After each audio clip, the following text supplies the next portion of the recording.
Con el sistema semáforo podremos reactivar nuestra economía y seguir cuidándonos en la nueva normalidad. Conoce cómo funciona cada etapa. Cuando el semáforo de tu estado esté en color rojo, solo las actividades esenciales como la producción y venta de alimentos pueden trabajar con las medidas de prevención necesarias como la sana distancia y la sanitización. En naranja, se suman actividades no esenciales como hoteles y cines, pero solo a la mitad de su capacidad y siguiendo las medidas de prevención. Además, podremos acudir a los parques cuidando el 30% de capacidad. Si está en amarillo, las actividades no esenciales como restaurantes, hoteles y plazas podrán estar a un 60% de capacidad con las medidas de prevención. Finalmente, cuando esté en verde se podrá regresar a las clases presenciales, así como a los bares y gimnasios, cuidando las nuevas medidas sanitarias para evitar contagios. Para mayor información visita coronavirus.gov.mx. Juntos saldremos adelante. Gobierno de México.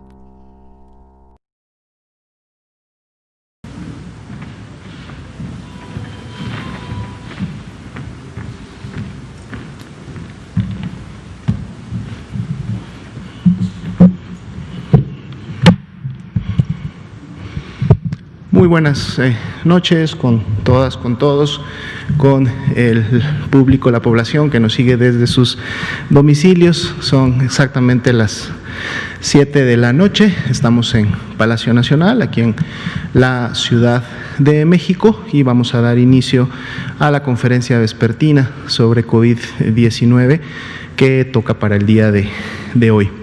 Le doy la bienvenida y agradezco la presencia de la doctora Lorena Rodríguez Bores Ramírez. Ella es la secretaria técnica del Consejo Nacional de Salud Mental y nos acompaña esta noche precisamente para tocar un tema muy importante y que de seguro va a ser de mucho provecho para la población, que tiene que ver precisamente con la salud mental y la nueva normalidad, ¿no? Este periodo de tiempo en el cual hemos estado transitando en estos últimos días. Entonces vamos a presentar el día de hoy la actualización del escenario epidemiológico a nivel nacional y en 3 estados de la República, y luego tendremos la presentación de la doctora Lorena Rodríguez Bores. Si ponemos la primera, por favor. Es la conferencia vespertina número 155. Si pueden ustedes notar en el lado izquierdo de la pantalla, son ya más de 4 meses que tenemos en México implementando las acciones de sana distancia, a través de las cuales, lógicamente, el objetivo principal de ellas son disminuir la transmisión de la enfermedad, por lo tanto, la intensidad de la epidemia, y de manera directa también poder disminuir la carga hospitalaria tanto de pacientes graves como críticos que en su momento se complican al ser contagiados. Los primeros meses de estos ya más de 4 meses fueron a través de la Jornada Nacional de Sana Distancia, que fue un distanciamiento social general para las 32 entidades federativas bajo un mismo criterio, con los objetivos ya planteados, y los últimos meses ha sido a través de la operación del semáforo de riesgo COVID, lo que ha permitido implementar las acciones de sana distancia de manera regionalizada. Esto ya teniendo lógicamente en cuenta el comportamiento asincrónico de la epidemia en todo el país, y teniendo en cuenta también cómo en su momento tanto las medidas que han instaurado las autoridades locales como las que la población ha respondido en poder realizar cada uno de los días, ha generado diferentes patrones en la epidemia. Es por eso que estamos también presentando todos los días cómo se está comportando la epidemia a nivel local, es decir, a nivel estatal, para que todos puedan tener una mejor percepción de qué es lo que está pasando, y entonces el por qué hay una entidad federativa que puede estar en rojo, hay otra entidad federativa que puede estar en naranja. Esto precisamente también responde al comportamiento de la epidemia y a poder brindar seguridad en la población. Veamos la actualización del escenario nacional, si me permiten la siguiente diapositiva. Aquí tenemos la actualización al día de hoy de nuestras barras que concentran todos los casos que en su momento fueron clasificados como sospechosos y los cuales además tuvieron acceso a ingresar a un protocolo de estudio, entre el cual se destaca lógicamente la toma de la prueba correspondiente para poder identificar o no la presencia del virus, además de la atención médica y el seguimiento que también representa la actividad en cada uno de estas personas. En las barras de color lila, volvemos a destacar, son las personas que ya salieron negativas a la prueba del virus SARS-CoV-2, 477.733, fueron por lo tanto descartadas como casos de COVID-19, pero en las barras de color café claro, que son las que están hasta la parte inferior, tenemos a las 434.193 personas que dieron positivo a la prueba y por lo tanto son los casos confirmados acumulados que hasta el momento se han presentado en México. Si vemos el tamaño, la altura total de cada una de las barras, veremos que las últimas semanas graficadas, la 27, la 28 y la 29, pues prácticamente guardan una relación, guardan una meseta en el comportamiento. Cuando vemos solamente las barras de los casos confirmados, estos barras de color café claro, hay un ligero descenso, que es ese descenso que estábamos viendo durante la semana. Sin embargo, notemos que tenemos también personas que están pendientes del resultado, que precisamente están representadas e integradas en estas barras más pequeñas de color naranja claro, que están en la mitad de las otras dos. Entonces, lo que nosotros hacemos día con día es a estas personas que todavía tienen pendiente el resultado, les aplicamos el porcentaje de positividad conocido para cada una de las semanas, recordando que estos porcentajes también se van incrementando, van disminuyendo en la medida de cómo se va comportando la epidemia.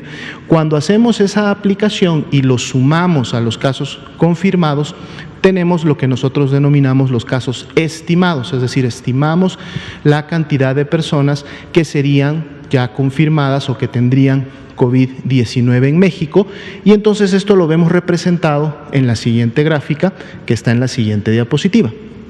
Precisamente la línea de color azul claro, que es la línea superior, a la cual también le hemos estado dando un seguimiento desde que iniciamos con este tipo de gráficas.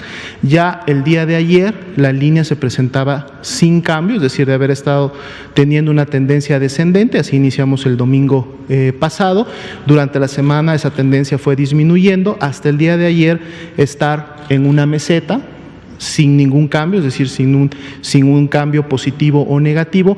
El día de hoy continúa esa meseta, es decir, no hay un cambio positivo o negativo tampoco, por eso aparece sin cambio. Y veremos el día de mañana, hoy día termina la semana epidemiológica número 31, y entonces mañana domingo vamos a empezar ya a graficar la semana epidemiológica 30, y entonces vamos a ver para la 30 cómo iniciamos esta semana en función de la tendencia de esta curva. Las personas que se han estado recuperando han seguido un patrón similar. El incremento de las últimas 2 semanas graficadas es de un más 16%, y esto es también importante porque va de la par del incremento de las personas que han estado enfermando. Por lo tanto, las personas también continúan recuperándose. Lo que también se ha mantenido hasta el corte de esta semana epidemiológica es que las 2 últimas semanas, 28 y 29, se aprecia un descenso en el comportamiento de las lamentables defunciones, siendo de menos 32 el descenso que se vio entre la semana 28 y 29. Algo también que ustedes notarán se mantuvo prácticamente estable durante toda esta semana fue la proporción de casos activos estimados, que continúa siendo del 11%. Estamos hablando de todas estas personas que iniciaron con signos y síntomas de la enfermedad en los últimos 14 días y por lo tanto se consideran como la epidemia activa en México, o la componen como tal. Y es 11% el que se mantuvo prácticamente durante toda la semana, y esto es precisamente congruente con esta meseta de casi ya 2 semanas que estamos viendo en los casos estimados entre la semana 27, 28 y 29. Y ha sido una media nacional de comportamiento general en lo que llevamos hasta el momento. Veamos la siguiente diapositiva. Actualizamos para el día de hoy también la disponibilidad de camas de hospitalización general de los 3 estados que estaban por encima del 70% de ocupación como este nivel de riesgo. El día de hoy pues prácticamente son solamente 2 los que tienen menos de 30% de disponibilidad, que hemos dicho o hemos hablado de este nivel de seguridad. De manera interinstitucional se está trabajando con cada uno de ellos para que a través de la reconversión o la expansión puedan tener la suficiencia de camas necesarias para poder seguir atendiendo a pacientes graves, que son los que utilizan este tipo de camas. A nivel nacional son 16.852 las camas disponibles que habían al corte de ayer a la medianoche. Veamos la siguiente diapositiva, son las camas con ventilador para los pacientes críticos.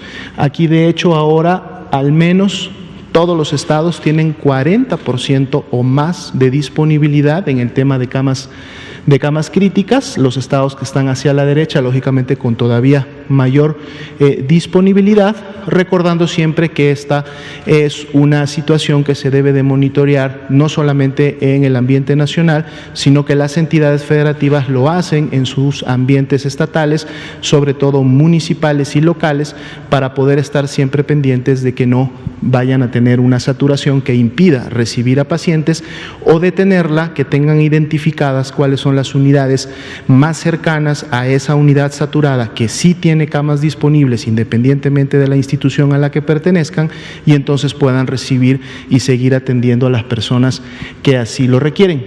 A nivel nacional, 6.394 son las camas con ventilador que habían disponibles ayer a la medianoche del corte. Veremos ahora 3 entidades federativas, son 3 entidades que están en el sur Pacífico, en la costa sur Pacífico de México. Vamos a empezar con el estado de Chiapas.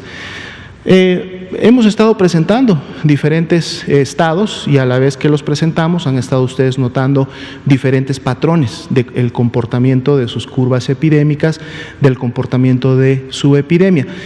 Chiapas es un estado que tiene una particularidad muy interesante, porque es una curva que no la van a encontrar en ninguno de los otros 31 estados, y eso lógicamente llama la atención, porque ha sido un comportamiento bastante, digamos, similar a lo que se esperaría de una curva epidémica tal y como normalmente se grafican. La podemos ver aquí, en donde están todos los casos que en su momento se han reportado como sospechosos, tanto los confirmados como los que ya son negativos.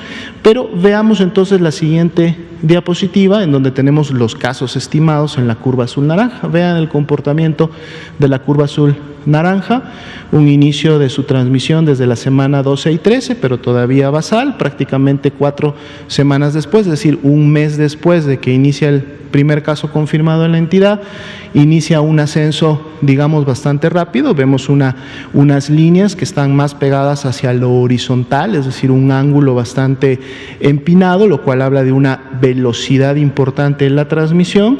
Vemos claramente un pico que se forma entre la semana 22 y 23, y luego empezamos a ver un descenso, que además es un descenso constante semana con semana, que ha llevado a una reducción de hasta menos 21% en lo que van de las últimas 2 semanas. El comportamiento de las personas recuperadas, prácticamente en espejo de cómo se comportó las personas que enfermaron, y también desde la semana 23, que es casi coincidente con el pico que tuvieron, desde la semana 23, un descenso constante en la presentación de las defunciones, siendo de menos 33% las últimas semanas. Vean el porcentaje de casos activos estimados. Siempre hemos dicho que este porcentaje es un indicador que tiene además congruencia con lo que estamos viendo en el comportamiento de la epidemia, de la curva epidémica. En el caso de Chiapas, para el corte del día de hoy, es de solamente el 3% y precisamente representa esta caída importante que se visualiza pues desde la semana 24, pero que se ha mantenido prácticamente hasta la última semana de medición. Veamos el comportamiento de algunos de los municipios, de los principales municipios del estado de Chiapas. Aquí están representándose 6. Son 2 prácticamente los que tienen este comportamiento similar o que le dan la forma a la curva epidémica del estado de Chiapas, que es precisamente Tuxtla Gutiérrez y Tapachula. Ambos tienen este incremento acelerado que se dio desde la semana 18-19, llegando a este pico en la 23, y luego inician un descenso hasta la última semana de medición con diferentes magnitudes. Tuxtla Gutiérrez con una mayor intensidad, una mayor magnitud que la de Tapachula, pero prácticamente con el mismo comportamiento. Luego destaca San Cristóbal de las Casas junto con Comitán de Domínguez, también con un comportamiento muy similar. No llegaron a tener un ascenso importante o una gran intensidad, y en las últimas semanas también demuestran una tendencia descendente, lo cual contribuye al descenso rápido que hemos visto en la entidad. Y Ocosingo y Chilón prácticamente con un comportamiento muy basal, una intensidad muy baja evidenciada en la gráfica. Dado el descenso rápido y la poca carga de casos activos que se tiene actualmente en la entidad, pues bueno, vemos también una ocupación tanto de camas general como de camas críticas del 30 y 23%, que es bastante baja, digamos, y lo cual también le da la oportunidad al Estado de poder estar listo para en su momento hacer frente a algún incremento de algún otro municipio o el potencial rebrote que pudiera darse cuando se realiza la apertura de actividades, cuando se reabre las dinámicas en el espacio público, en lo social, esperando lógicamente siempre que esto sea lo más controlado posible para nunca sobrepasar el primer pico que en su momento ocurrió en una entidad federativa. Veamos la animación del mapa de municipios del estado de Chiapas. Semana 10 todavía no había ningún caso confirmado, ya en la 11 empieza precisamente en el municipio capital, como lo hemos visto en muchas entidades, y a medida que va avanzando las semanas epidemiológicas empieza a haber dispersión. Recordemos que entre la 22 y 23, aquí 22 y 23 es cuando tenía la máxima intensidad en la curva, 24 todavía, y luego vemos cómo el mapa nuevamente se va apagando, digamos bajando de intensidad, que es esta caída que veíamos en lo general, y aquí en la semana 29 solo hay 3 municipios con una intensidad importante, todos los demás estarían ya con una intensidad baja. Vamos a estar muy expectantes para ver cómo continúa el comportamiento del estado de Chiapas. Veamos el segundo estado de esta noche. Guerrero también es un comportamiento diferente, algo similar al que hemos visto en otros estados. Inician con sus primeros casos alrededor de la semana 14, semana 15. Hay primero una transmisión no tan importante, luego hay un incremento que lo vemos representado entre la 21 aproximadamente, una meseta que se da hasta la 25, un nuevo incremento y una nueva disminución, prácticamente una ondulación. Al final, aquí están los números completos para cada uno de los grupos que están aquí representados, pero entonces veamos la siguiente diapositiva para ver precisamente de manera más clara el comportamiento de su curva epidémica. Vemos un ascenso no tan rápido, aunque este sí se incrementa desde la semana 19 a la semana 21, sin embargo en la 21 como que se logra un control en la transmisión como tal, que se mantiene a través de una meseta hasta la semana 25, pero luego entonces viene un primer pico importante que supera el que ya habían logrado en la 21, siendo el de mayor intensidad hasta el momento visto en Guerrero en la semana 27, y luego ya con 3 semanas consecutivas que han descendido del tamaño total de su principal pico. Sin embargo, vean cómo entre la 28 y la 29 hay un nuevo incremento de 11%. Vamos a ver si este incremento representaría realmente una tendencia en función de que el Estado continúe nuevamente incrementando sus casos, o sea solamente una ondulación en su proceso de descenso. Las personas que se han recuperado prácticamente siguen el espejo de los casos estimados, y también vemos un descenso importante desde la semana 25 y hasta la 29 de las defunciones ocurridas en Guerrero, menos 37% las últimas 2 semanas. La proporción de casos activos estimados, 13%, prácticamente está en la media nacional, y de seguro está incrementado porque se está incrementando por esta pequeña curva ascendente que vemos en las últimas 2 semanas. Veamos la siguiente diapositiva, los principales municipios de Guerrero que contribuyeron a esta forma. Veamos que el primero en incrementar su intensidad de transmisión fue precisamente Acapulco. Si recuerdan, en su momento Acapulco tuvo una velocidad importante de transmisión que inclusive llegó a generar saturación en sus unidades, que también en su momento se tuvo que atender muy por encima de los otros municipios. Ahí en la semana 21-22 prácticamente Acapulco mantiene una meseta hasta la 26, y similar al comportamiento del estado se vuelve a incrementar a un pico municipal para el 27, y luego entonces viene un descenso.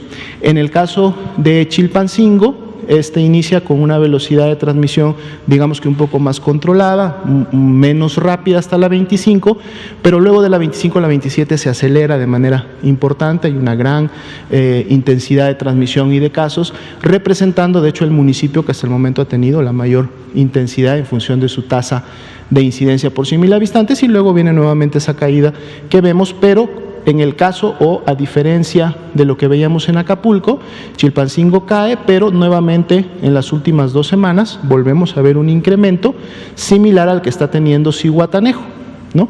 Los cuales, tanto Chilpancingo como Zihuatanejo, son los que están dando esta elevación que estamos viendo en el estado en las últimas 2 semanas. Los otros 3 municipios, como serían Taxco, Chilapa e Iguala, pues están presentando desde un inicio una transmisión bastante basal, controlada, no han tenido abruptos o velocidades importantes, y pareciera una tendencia descendente que apreciamos en ellos prácticamente al final. La ocupación es bastante holgada, 31% para camas generales, 25% para camas con ventilador, lo cual también mantiene al estado con una muy buena ventana de oportunidad para la atención de pacientes. Veamos el mapa animado municipal del estado de Guerrero. Empezamos en la semana 10 sin ningún caso. Para la semana 11 ya tenemos a Chilpancingo y Los Bravo con los primeros y municipios colindantes.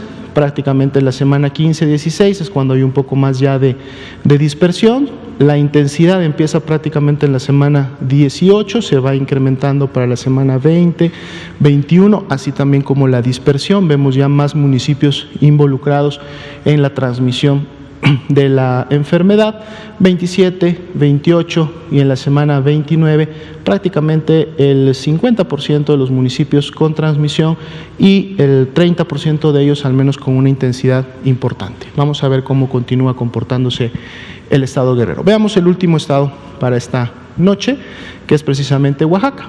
Vean, un incremento de su transmisión a partir de la semana 20, llega a un primer pico en la 23, luego pareciera que empieza a haber un descenso, sin embargo, nuevamente se eleva en la 27 y vuelve otra vez a ocurrir un descenso. Veámoslo más claro en la siguiente diapositiva, donde vemos la curva de casos estimados. Aquí está, transmisión importante, descenso prácticamente diagonal, pero siempre tendiendo más a la velocidad vertical hasta la semana 23, un pequeño descenso que parecía que pudiera ser ya el control de la epidemia en Oaxaca. Sin embargo, para la semana 27 vuelve a tener un nuevo pico que supera al primero, y ahora sí, después de la 27 tenemos al menos 2 semanas con descenso en el estado, siendo de menos 6% lo último que se ha evidenciado. Vean que la manera como se han comportado los decesos, las personas que lamentablemente han fallecido en Oaxaca, tuvo una ondulación ya para la semana 28 y 29, ya con un descenso más claro, siendo de menos 19%. Los casos activos estimados o la epidemia activa en Oaxaca representa el 9%, eso está por debajo de nuestra media nacional, lo cual está precisamente de seguro representada por esa caída importante entre el 28 y 29 y de seguro en la semana 30 muy probablemente continúe esta tendencia descendente. Veamos los municipios de Oaxaca, los que han contribuido con mayor relevancia a la epidemia, prácticamente un comportamiento, digamos, similar. Solamente llamaría la atención el mismo municipio de Oaxaca, que presenta prácticamente dos picos con alturas similares, con intensidad y velocidad de transmisión similares, pero que para la semana 28 y 29 al menos ya tienen un descenso, y que es un descenso que se ha mantenido bastante consistente.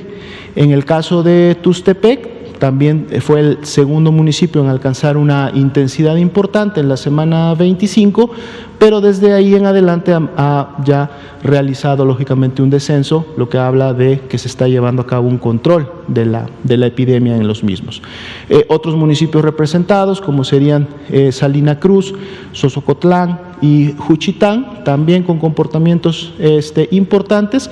Veamos que en el caso específico de Salina Cruz, prácticamente ha sido un descenso, digamos, controlado, una diagonal más en apego hacia lo horizontal, pero sin embargo todavía no vemos una tendencia descendente importante. Entonces aquí en Salina Cruz, cuidado, porque no vaya a ser que esta tendencia luego se reactive y realmente empiece a incrementarse, como de hecho sí lo vemos en el municipio de Huajuapan. Huajuapan inició desde la semana 20-21 y la tendencia, a diferencia de los otros municipios, vean ustedes que todavía es una tendencia ascendente. Por lo tanto, aquí un llamado a los pobladores, a los ciudadanos de Huajuapan, porque todavía están en un riesgo de continuar con esta transmisión. Terminamos con la última diapositiva, que es la animación de los municipios. Aquí recuerden que Oaxaca es el estado que más municipios tiene en nuestro país. Sin embargo, aquí también podemos apreciar cómo al inicio de la epidemia, de manera muy dispersa y dejando muchos municipios sin transmisión, empiezan a presentarse los casos. Ya para la semana 20 empezamos a ver colores más intensos. Sin embargo, hay muchos municipios que no llegan a pintarse, es decir, que no llega a identificarse la presencia de al menos un caso. Son más bien los que inician desde un principio, los que incrementan en un momento determinado su intensidad o van bajando, y esta es la semana 29, en donde precisamente no todos los municipios, por la gran cantidad que ellos tienen y además por la geografía que el estado representa y que en algunos casos contribuye a la no interacción entre muchos de ellos, puede haber sido el motivo principal por el cual muchos municipios todavía no han presentado presencia de casos hasta este momento. Terminamos entonces esta parte del escenario técnico, solamente o siempre recordándole a la población, no solo de las tres entidades que hemos presentado el día de hoy, sino de todo México, que las mejores acciones que podemos realizar para disminuir la cantidad de contagios son actividades que nosotros también en lo personal podemos llevar de manera directa. Recordemos siempre, lo primero es la sana distancia, mantenernos siempre a una sana distancia de las personas, sobre todo en espacios en donde sean públicos, el lavado de manos frecuente, preferentemente y siempre con agua y jabón. Si no se tiene a la mano, utilizar el alcohol gel con un mínimo de 60% para que pueda tener la acción esperada. El estornudo de etiqueta, que es el estornudo o el toser en el ángulo interno del codo para evitar dispersar, y lógicamente el uso de cubrebocas cuando no podemos guardar la sana distancia, o más aún cuando estamos en espacios concurridos en donde tenemos interacción cercana con las personas. Entonces sería la parte de la actualización del informe técnico de esta noche, y ahora le damos el tiempo a la doctora Lorena Rodríguez Bores para el componente temático.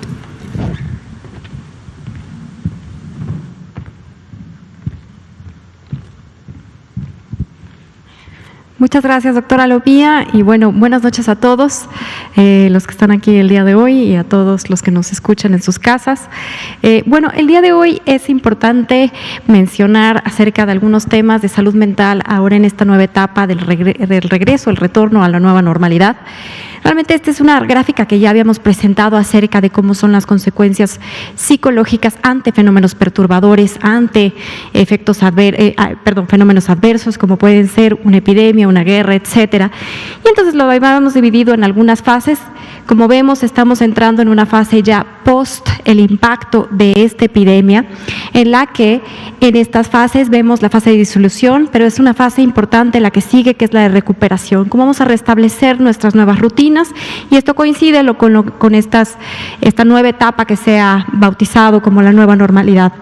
Y es importante también atender cuáles van a ser las necesidades en salud mental en esta nueva etapa, así como fue en las etapas previas al impacto, a la llegada de la epidemia en nuestro país, así como durante, y ahorita es precisamente hacia esta recuperación e inclusive después a la reconstrucción del tejido social. La que sigue, por favor. Hablemos de que va a haber un desconfinamiento, las personas vamos a terminar nuestra jornada de sana distancia y veremos recuperando, o más bien reintegrándonos a nuestras actividades. Sabemos que la reapertura se va a dar en etapas de acuerdo al semáforo epidemiológico, y esto implica que nos vamos a ir también reintegrando de alguna forma gradual en todas las actividades, tanto de actividades escolares, laborales y sociales. Esto implicará de alguna forma también algún impacto en la forma en la que vamos a entender este regreso, cómo vamos a vivirlo, cómo vamos a vamos a tener reacciones hacia ello y cómo vamos a contener con esas reacciones. La que sigue, por favor. Tenemos que ver un balance entre nuestro derecho a la salud y el bienestar. Eso es prácticamente uno de los principios por los que también se regresa a esta nueva normalidad. Sin embargo, esto no quita que todos tenemos de cierta forma algún miedo, alguna sensación de incertidumbre. ¿Y miedo por qué? Hay diversos factores que van a contribuir con el miedo al regreso. En primera, saber que todavía hay una enfermedad, que todavía hay una transmisión, y que no existe ahorita, digamos, ni una vacuna, ni un medicamento que sea específico de utilidad. Esos son de los factores que generan. Otro de los factores que generan y contribuyen mucho a tener este miedo a la transmisión durante la nueva normalidad, durante este regreso, es la incertidumbre de la duración en la pandemia, no nada más en nuestro país, sino a nivel global. ¿Cuándo se va a disminuir? ¿Cuándo vamos a tener el fin precisamente de esta epidemia, de esta pandemia? Sin embargo, es importante también establecer que esto también tiene que contribuir a nuestro equilibrio entre la economía de nuestras familias y de la salud. Tiene que haber este equilibrio, este balance, y que tenemos que también, de alguna forma, retomar nuestras actividades laborales para poder contribuir para nuestro gasto, para el sustento de nuestras familias. Una de las cosas más importantes es que así como se han mantenido las medidas de prevención, estas deben de continuar también en la nueva normalidad, pero porque también nos van a brindar a nosotros ciertas certezas para poder afrontar estos miedos. La que sigue, por favor. Algunas de las recomendaciones que van a estar publicándose, esto es un extracto de unos lineamientos que saldrán próximamente acerca de las recomendaciones en general para esta reintegración a los medios laborales, escolares y medios sociales, y en todos ellos es importante recalcar la transversalidad de la salud mental. Uno de los puntos importantes que estamos promoviendo es que se debe mantener constante la información sobre medidas de salud, pero también sobre las medidas de salud mental. Es importante difundir al interior, ya sea de las escuelas o de los medios laborales, todos estos servicios de apoyo que se han estado dando difusión. Existe un directorio de servicios que también lo pueden consultar en el repositorio y en la página del coronavirus del gobierno federal. Ahí se encuentran establecidos tanto los directorios de la atención en modalidad en línea. Sin embargo, es importante también restablecer decir que los servicios ya se encuentran en un periodo de restablecimiento.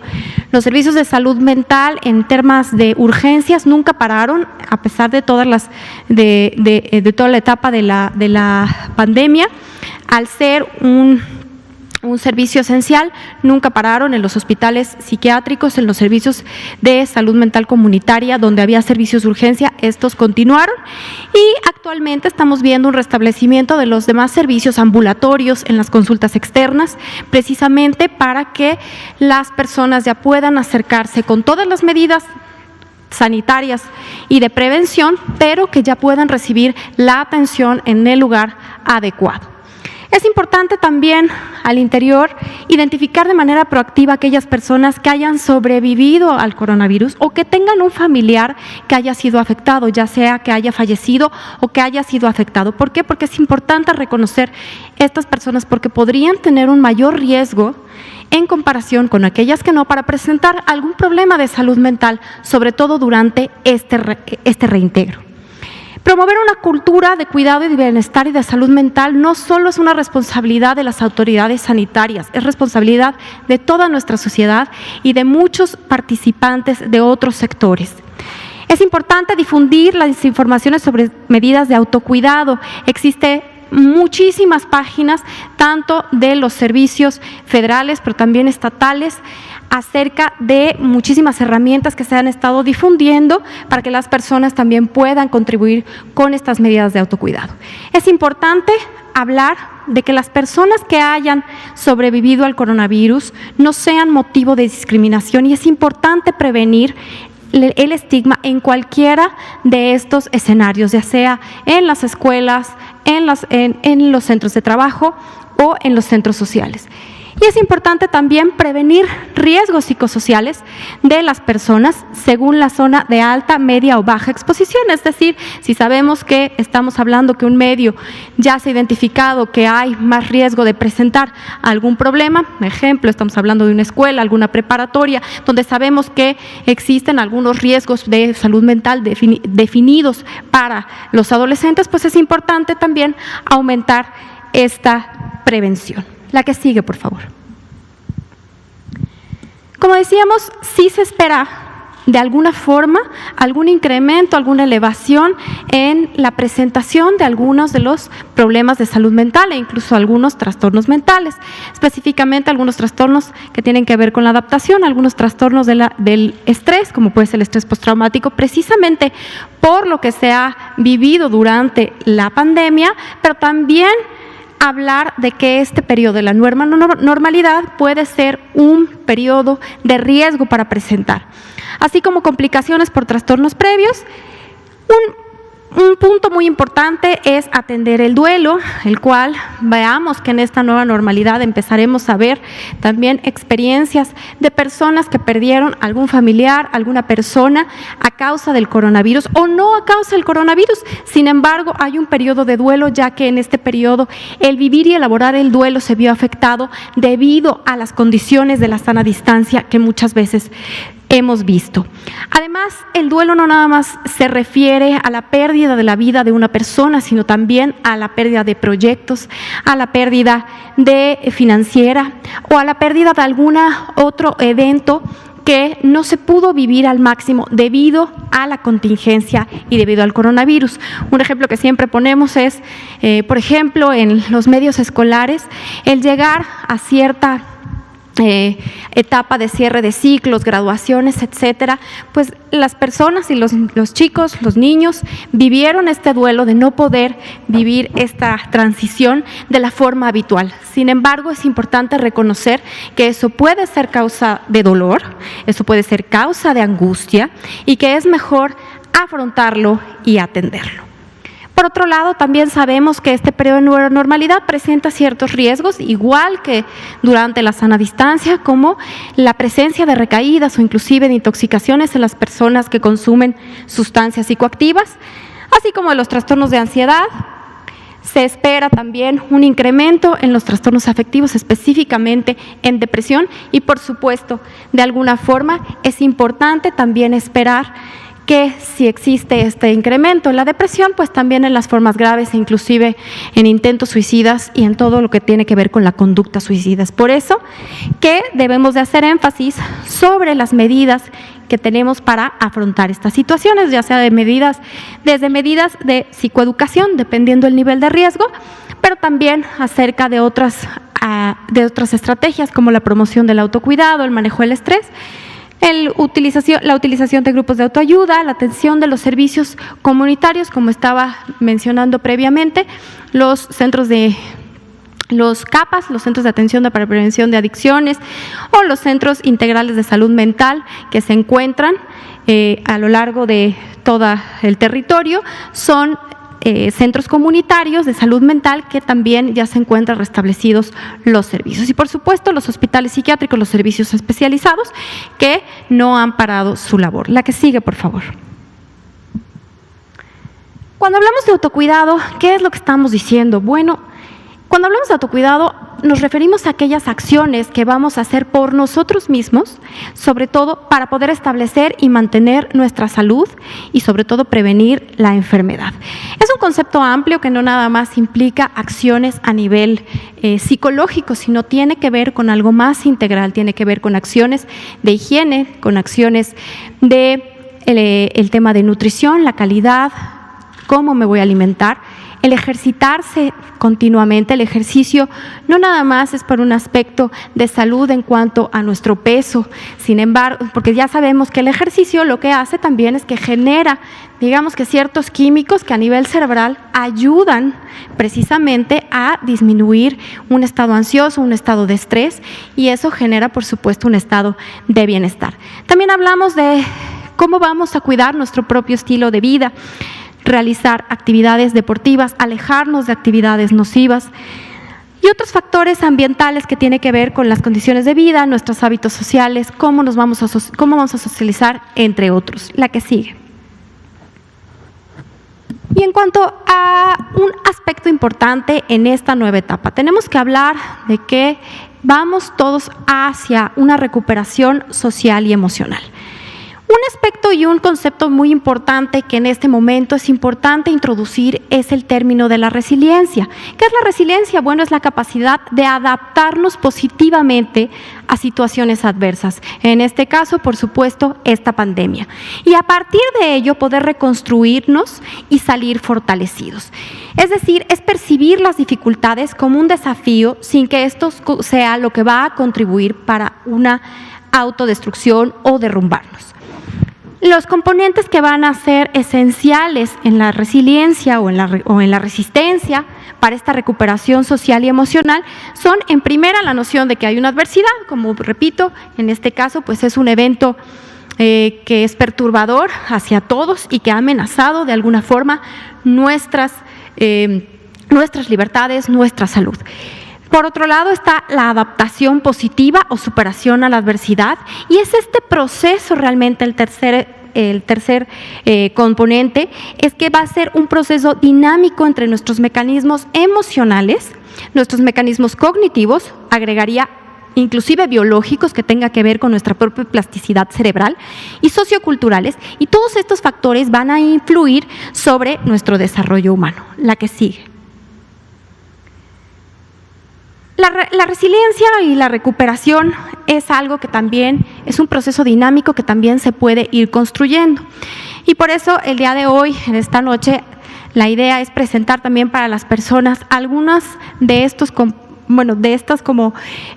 conceptos de cómo llevar o estos pasos hacia una construcción de esta resistencia. En primer lugar, aceptar que los cambios y las circunstancias son parte de la vida. Estas circunstancias adversas no van a estar dentro de nuestro control. Sin embargo, a veces las personas pasamos mucho tiempo tratando de enfocarnos cómo cambiar estas circunstancias que están fuera de nuestro control.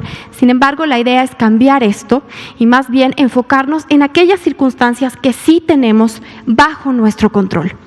Desarrollar objetivos realistas nuevamente. Estamos hablando de que muchas veces durante las etapas difíciles a transitar nos ponemos metas que parecen inalcanzables.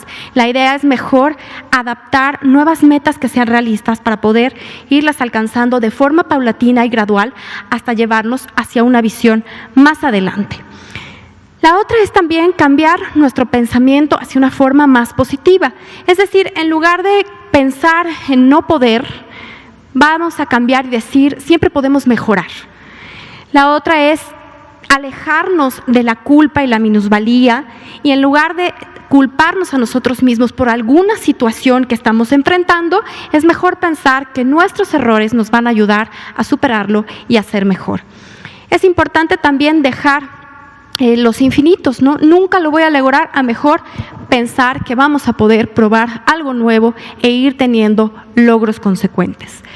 Es importante también enfrentar a nuestros miedos. Muchas veces el miedo a los miedos hace que pensemos fantasías como que las situaciones van a desaparecer por sí mismas. Sin embargo, es mejor afrontar la forma en la que nos estamos sintiendo tristes, impotentes, frustrados.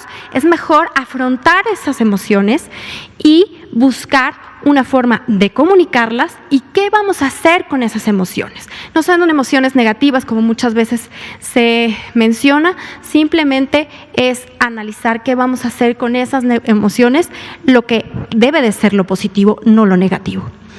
Debemos de también evitar enfrentar a la adversidad en la soledad, reconectarnos con nuestras relaciones importantes que tengamos, relaciones sanas y que esta reconexión social, esta socialización nos puede ayudar también con este apoyo a poder salir adelante en las situaciones adversas.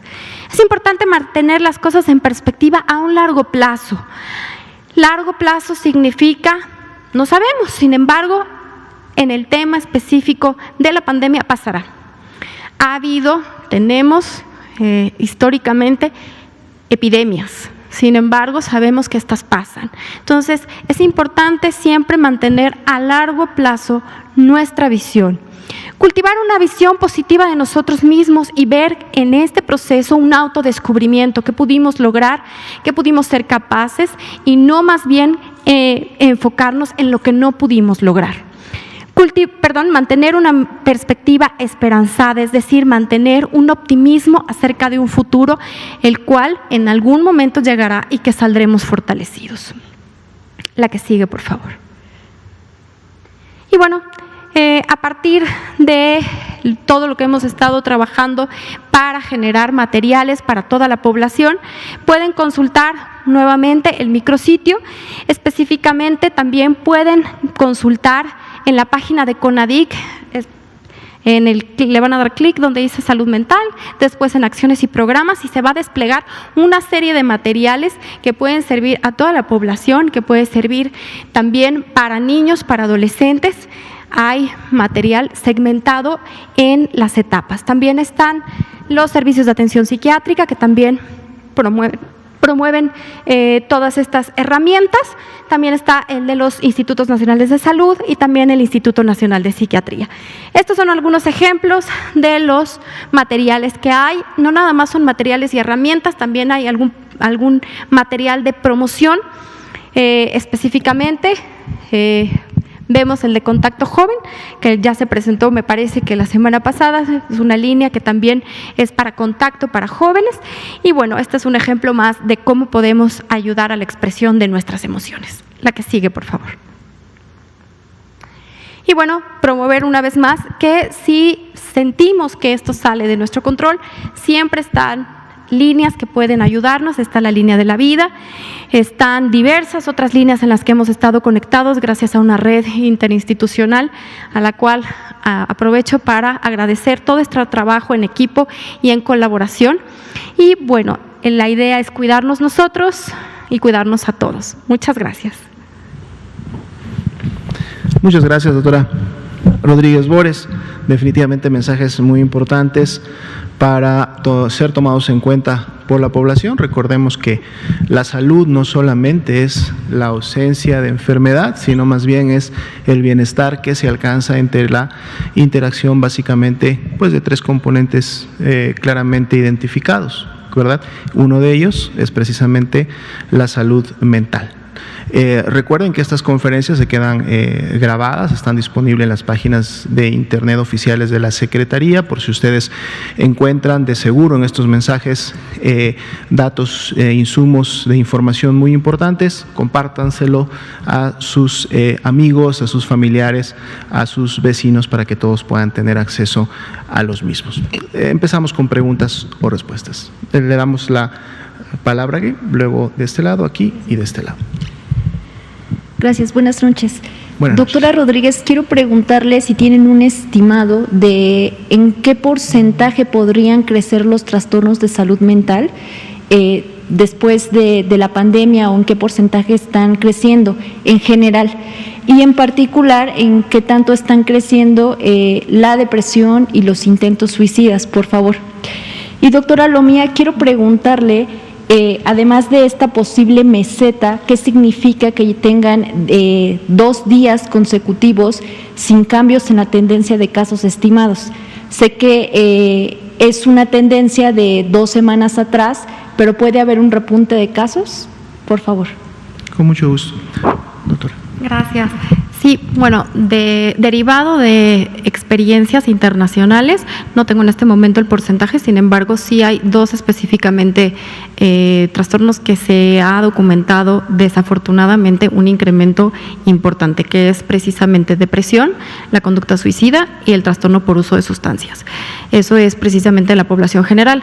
Ya habíamos hablado también que en el personal de salud, pues también se incrementa todo lo que tiene que ver con los síndromes de colapso, el burnout y la fatiga por compasión, y eso puede también desafortunadamente contribuir a algún tipo de colapso en las respuestas hacia la pandemia.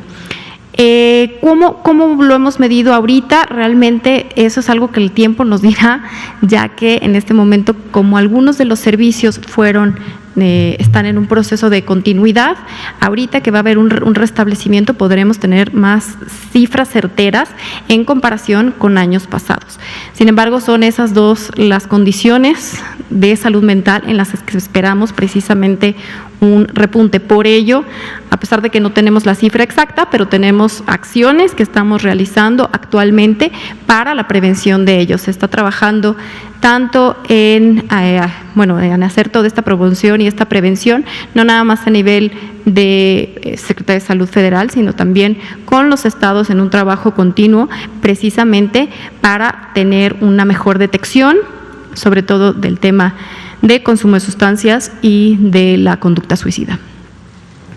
Bien, en relación a la pregunta de la meseta que estamos observando en la gráfica de casos estimados, efectivamente recordemos que esta gráfica es precisamente la suma de todo lo que está sucediendo en las 32 entidades federativas y en cada uno de sus municipios y de sus localidades.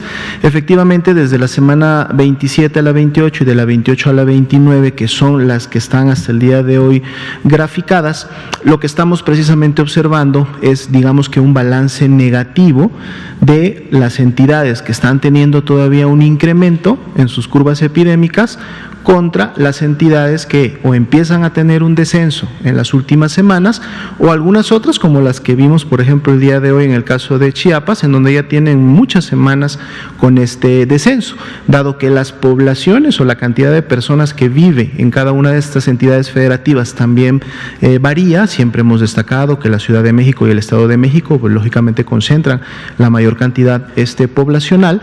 También esto lógicamente va a contribuir de manera directa a ese balance. Ya lo hemos visto también en los panoramas estatales, cuando presentamos las entidades, que algunas de ellas también llegan a una meseta, pero el llegar a una meseta no necesariamente representa que lo que sigue es ya un descenso, y un descenso continuo que no puede volver a incrementarse. Hemos visto en los escenarios estatales en donde esta meseta puede luego ser continua con un rebrote, es decir, con un incremento nuevamente de casos, en donde inclusive estos casos pueden llegar a superar un primer pico o una primera intensidad vista en semanas previas. También hemos visto entidades, lógicamente, en donde la meseta ha representado el control en un momento determinado de su epidemia y que posteriormente a esta empieza una disminución. En función del complemento de la pregunta, que si esta meseta podría volver a tener una tendencia ascendente en las siguientes semanas, es posible, siempre y cuando el comportamiento de las entidades federativas, es decir, lo que sucede en todo el territorio nacional, así lo permita. Lógicamente, lo que está graficado es hasta la semana 29, mañana empezaremos ya a graficar la semana 30, los datos que tenemos a la semana 30 son todavía de un descenso, mañana vamos a ver en qué proporción tenemos este descenso en la semana 30, y entonces va a depender más bien del comportamiento de toda esta semana que inicia mañana, de que ese descenso que estamos viendo vuelva nuevamente a subir hasta un nivel de meseta o podamos en su momento cerrar la semana ya con una tendencia descendente franca, ¿no? Muy bien, por favor. Buenas tardes, doctora Rodríguez, doctora Alomía. Quiero preguntarle a la doctora Rodríguez, estamos regresando a los centros de trabajo, ya normalmente esa normalidad. Cuando hay un posible contagio, cuando ya está confirmado un contagio dentro de un grupo laboral, ¿cuáles las recomendaciones que usted daría a los trabajadores cuando se enteran que su compañero está contagiado de COVID-19 y cuáles son lo que tendríamos que hacer en este caso que como trabajadores para no entrar en pánico y en psicosis laboral? Y la segunda pregunta también sería para el doctor Alomía, referente al mismo caso. ¿Cuál sería el protocolo que se tuviera que hacer cuando lo pueda recordar? Porque muchos están regresando nuevamente a sus lugares de trabajo y cuando hay un compañero que laboró con él y da positivo, ¿qué es lo que tendríamos que hacer como trabajadores y como empresas? Bien, gracias. Muy adecuada la pregunta y creo que muy pertinente, sobre todo por el momento en el que estamos para el retorno laboral.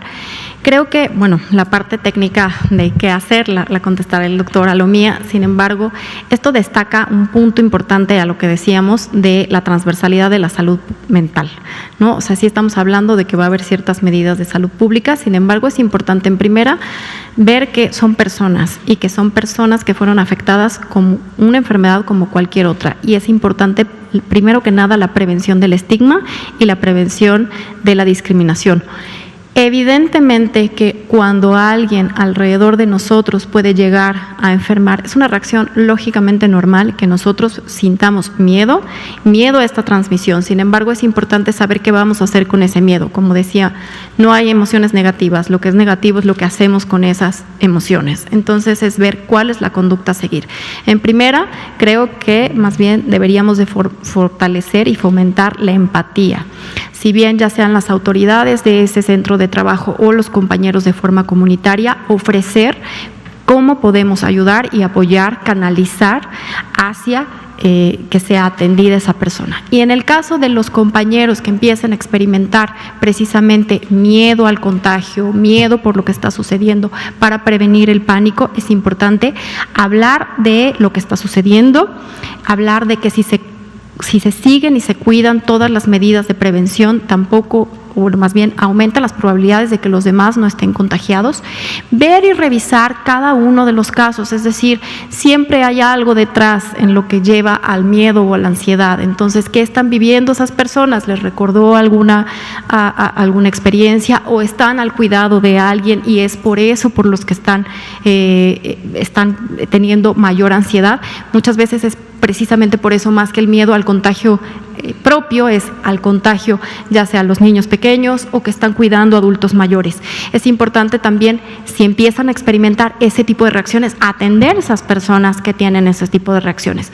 Dependiendo del grado al que esté afectado, pues como decía, ¿no?, dependiendo el grado, va a ser el nivel de intervención, ya sea promoviendo pláticas de psicoeducación, promoviendo medidas de autocuidado al interior de los centros laborales, así como de los centros escolares. Es importante también promover supervisores o monitores, es decir, alguien, siempre se identifica a alguien dentro de la comunidad que no tiene que ser un especialista en salud mental, pero que tenga, digamos, ciertas habilidades sociales y empáticas y de comunicación, que pueda empezar a detectar si hay alguno de estos problemas de salud mental al interior de los centros. Y esto puede ayudar precisamente para alertar, o más bien poder que los canalicen a algún lugar para recibir atención en salud mental, cuando se necesita otro nivel de atención, que no tenga que ser, más bien que no sea suficiente con lo que hay al desarrollar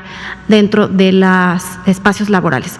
Importante mencionar que la salud mental cada vez es más importante dentro de los espacios laborales. Está la norma 035 de la Secretaría del Trabajo, precisamente, que habla sobre salud mental dentro de los espacios laborales. Y es importante acotar esta transversalidad y dar atención.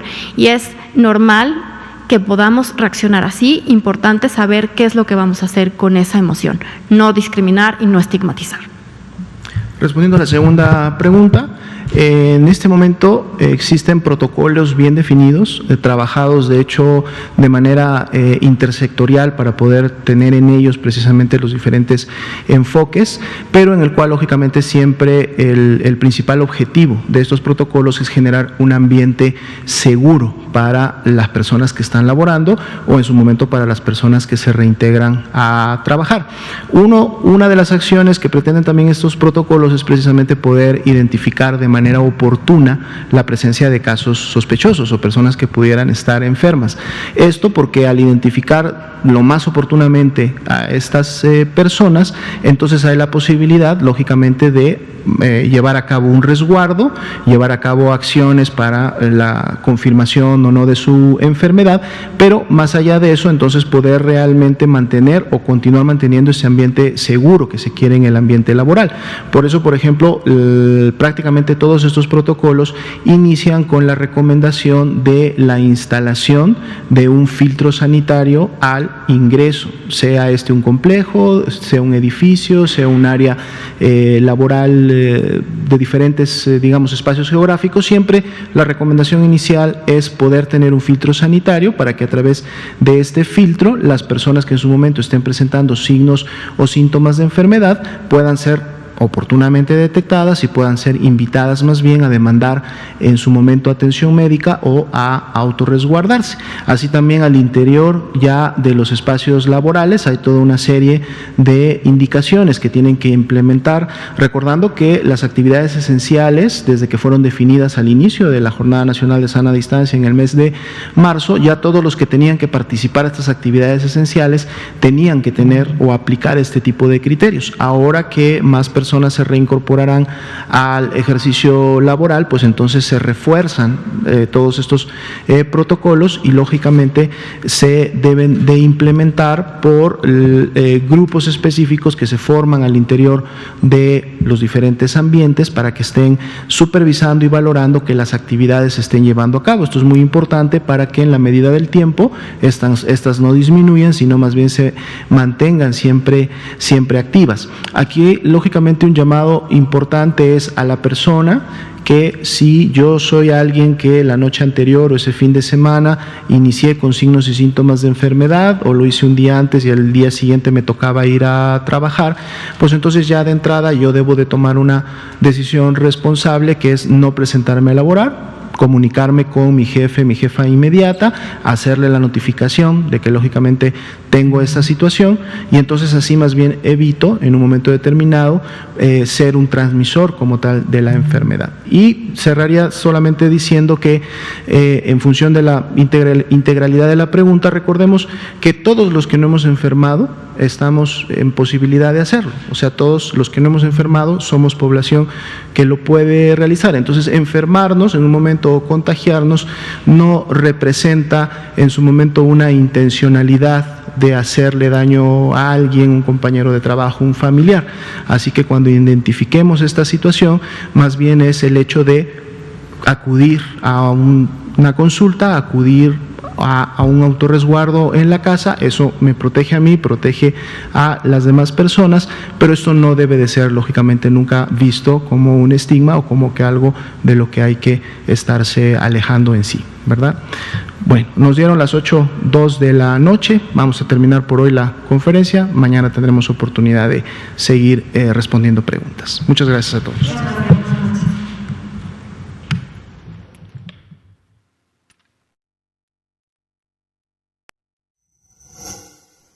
Gobierno de México. En diciembre de 2019, China alertó al mundo sobre la presencia de un nuevo virus en la ciudad de Wuhan. La nueva enfermedad, COVID-19, se esparció rápidamente y en marzo de 2020, la Organización Mundial de la Salud declaró la pandemia y con ello la puesta a prueba de los gobiernos y sus sistemas de salud. De acuerdo con el doctor Hugo López-Gatell, subsecretario de Prevención y Promoción de la Salud, frente a esta alarmante situación, el Gobierno de México inició los preparativos desde los primeros días de enero. El binomio fundamental para enfrentar la contingencia sanitaria se definió desde el principio: el Gobierno y el pueblo de México. La confianza del pueblo en su gobierno y la puesta en marcha de una acertada estrategia basada en evidencia científica se convirtieron en una auténtica epopeya que logró, al enfrentar la pandemia, que en México la infraestructura sanitaria no fuera desbordada, un objetivo sustancial que por desgracia no pudieron cumplir algunos de los países más ricos de la Tierra. El primer paso fue fortalecer el resquebrajado sistema de salud. Se incrementaron rápidamente el número de hospitales y de camas hospitalarias.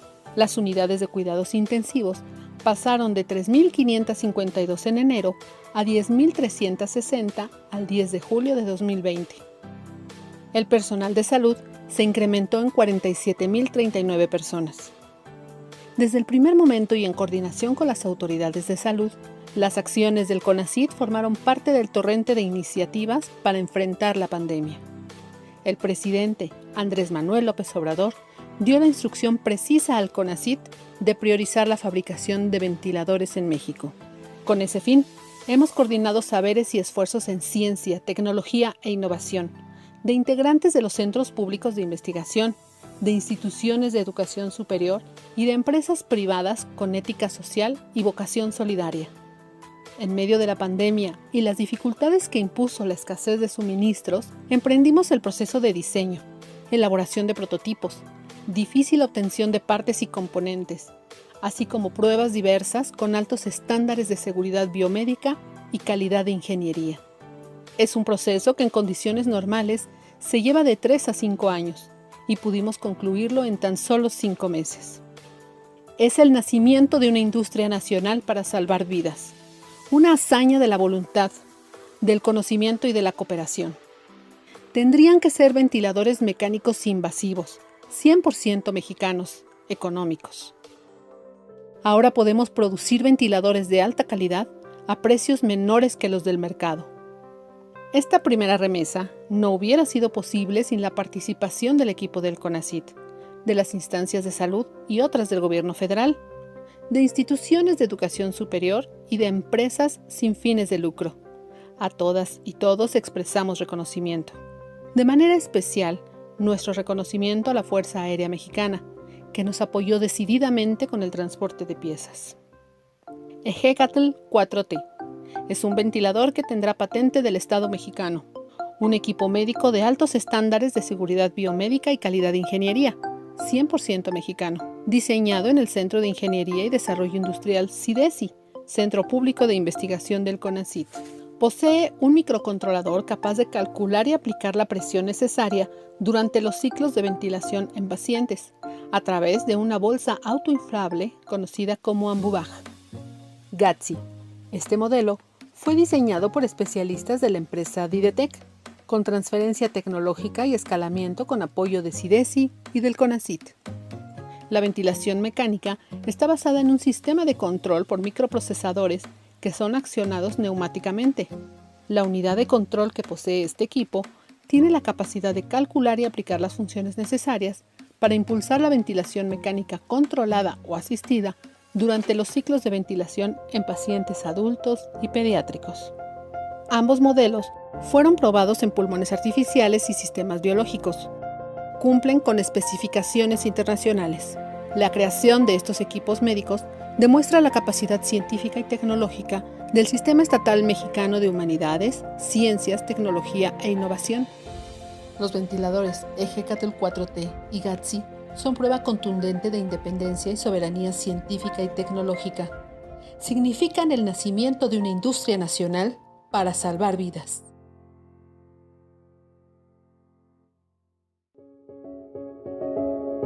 CONACYT, Ciencia por México.